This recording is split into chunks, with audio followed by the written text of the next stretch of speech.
Hello everyone and welcome to this session where we are going to cover a programming question from TCS NQT 2021. So this is in preparation for the TCS NQT 2021 that's coming up, and the programming question we're going to cover is this question called coin change, right? And so we're going to cover this. This is a previously asked question by TCS. You will see how we can use a very simple logic to cover this question. So I'm just going to cover that. Before I go ahead, you can get access to this question and many more such questions. We have 1,000+ questions of both programming plus all sorts of MCQs combined on this link. I'll open this link in front of you right now to show you how you can also log in and make use of this platform that we have. Time is very short to prepare for NQT, so make sure you at least log in and do one free mock test. We have access to one free mock test over here, so make sure you at least do the one free mock test that we have, one free mock test, right?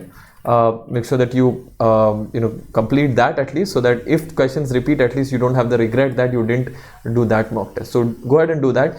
For a detailed analysis of what is the pattern, what are the strategies that you should use to solve the different questions, check out our previous videos on cracking the TCS NQT. So do go ahead and check out cracking TCS NQT, and you'll get the strategies of how to solve. Before I go ahead and solve today's question, which is called coin change, one very big announcement we had to make was there is a new workshop that's coming up, completely free workshop that is happening on the 18th October 2020.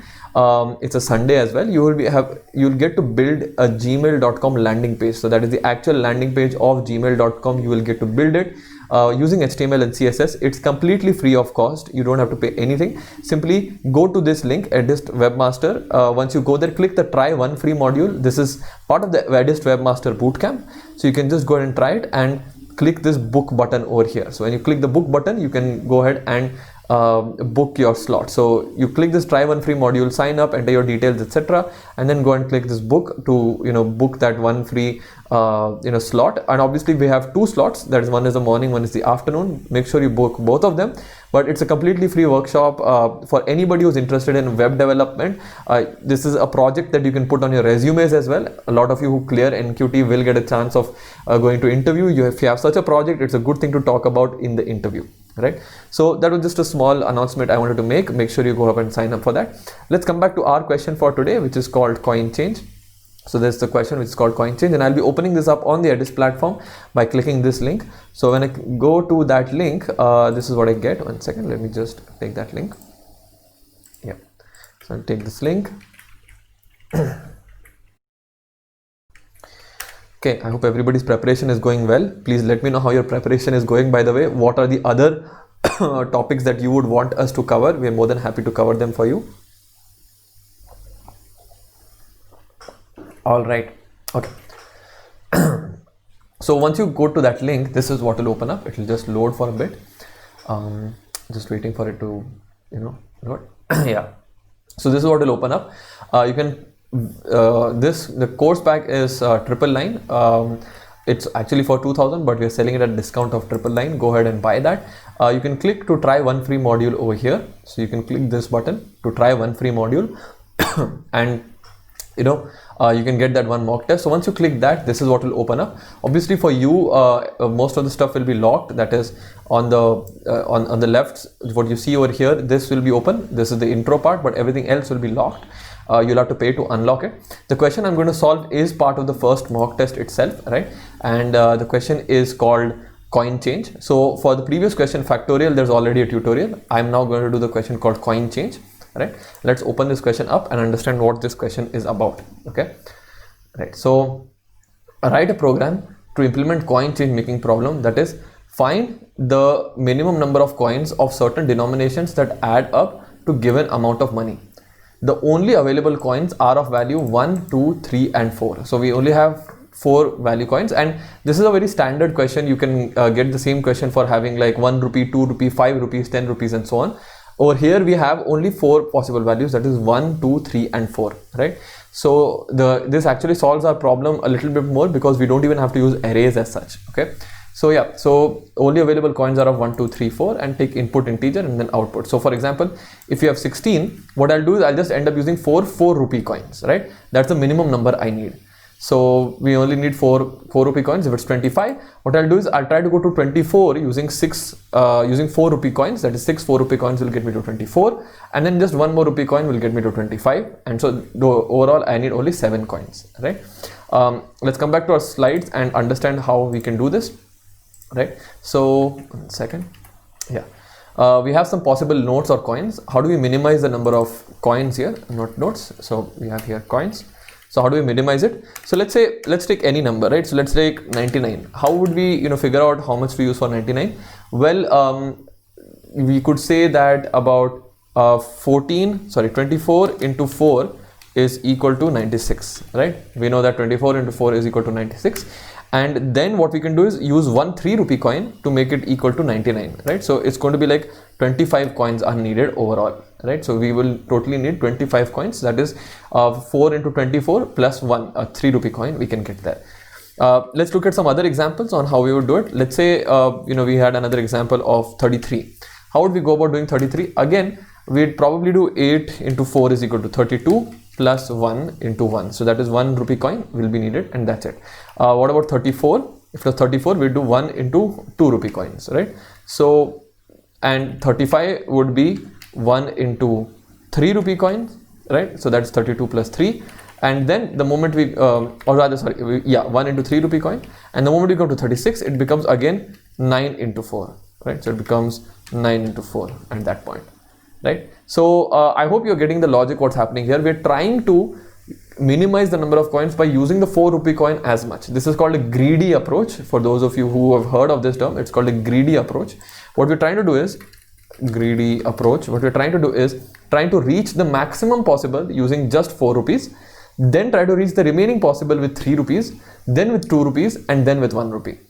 And actually speaking, what will happen is, the moment you try to reach something maximum with 4, the only thing else you're left with is a 1, 2 or a 3 rupee, right? So it comes down even further. So for example, let's say I take the number, let's just take it as 1, 2, or rather let's take it as 8, 9, 10 and 11 and 12, right? So here we would need 2 4 rupee coins.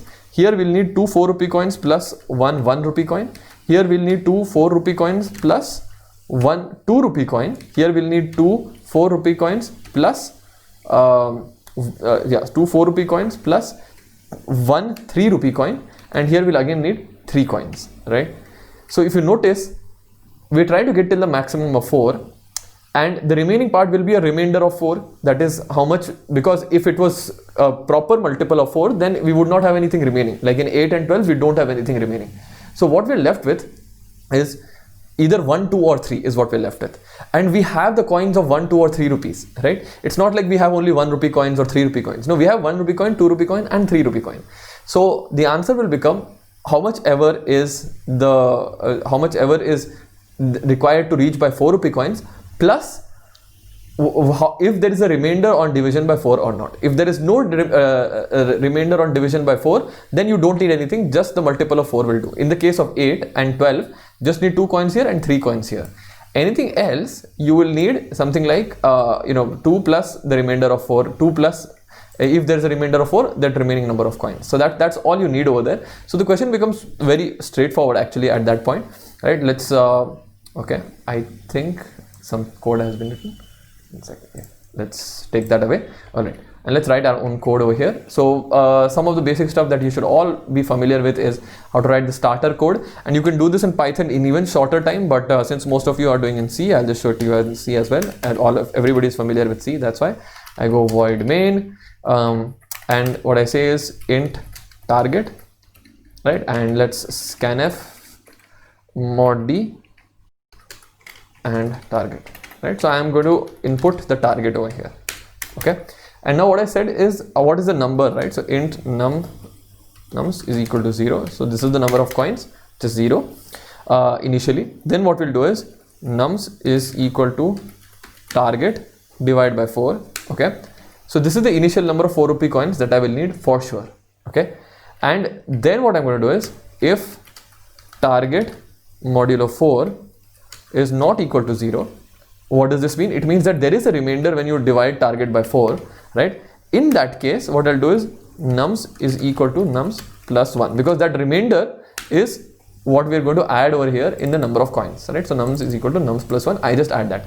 If it is a multiple of 4, then how many ever coins you needed, you already got from over here, right? Then finally, we can print. You can print f mod d target, right? So we can print f mod d target, and that should be it, right? No, sorry, not target, nums. Please don't make that silly mistake when you are doing this coding. So yep, so printf mod d nums. We run this. The test case I passed. For 16, it's fairly obvious. And yeah, it passed all the test cases. So again, this is a previously asked question. As you can see, not too difficult. It's hardly a 12 lines code, 13 lines code, not really that much, but you just needed to get the concept of it properly, right?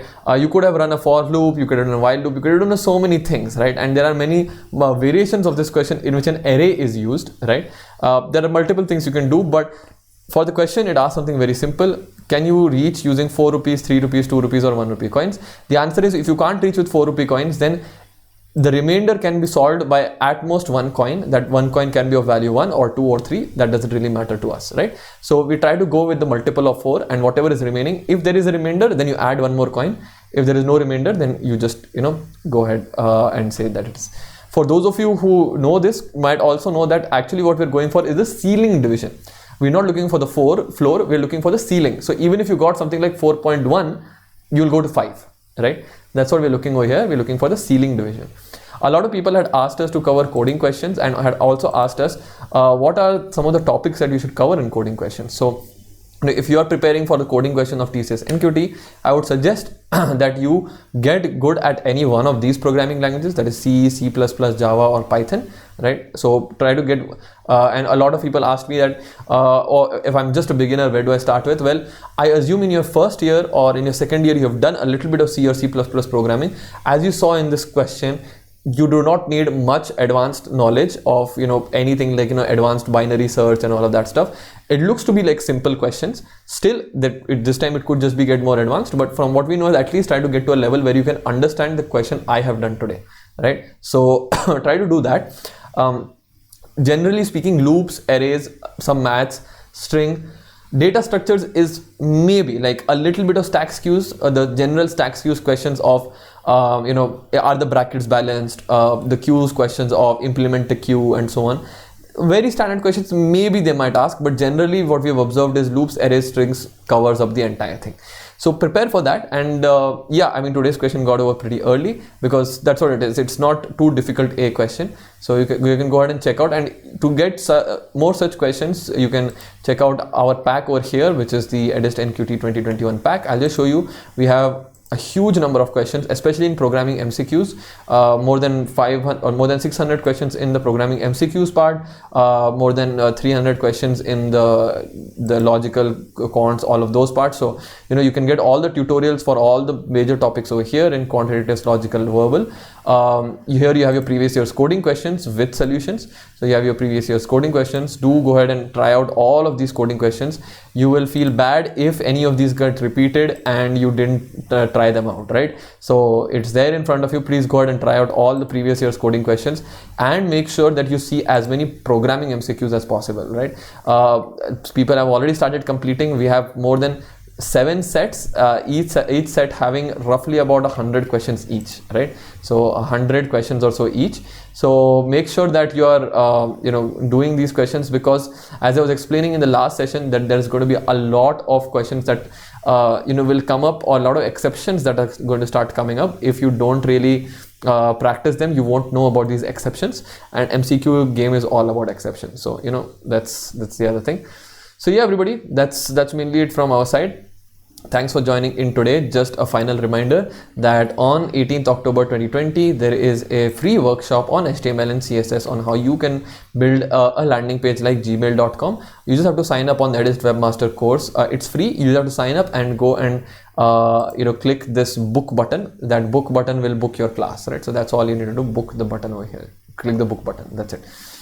Right, and if you want to get into the TCS NQT, you can also reach out to this link over here, or if you have any doubts or queries, email us or write to us on WhatsApp on this number over here as well. Thanks everybody for joining in today. It was so glad to see you for this question called coin change. And yeah, I'll see you all next time. Thanks so much.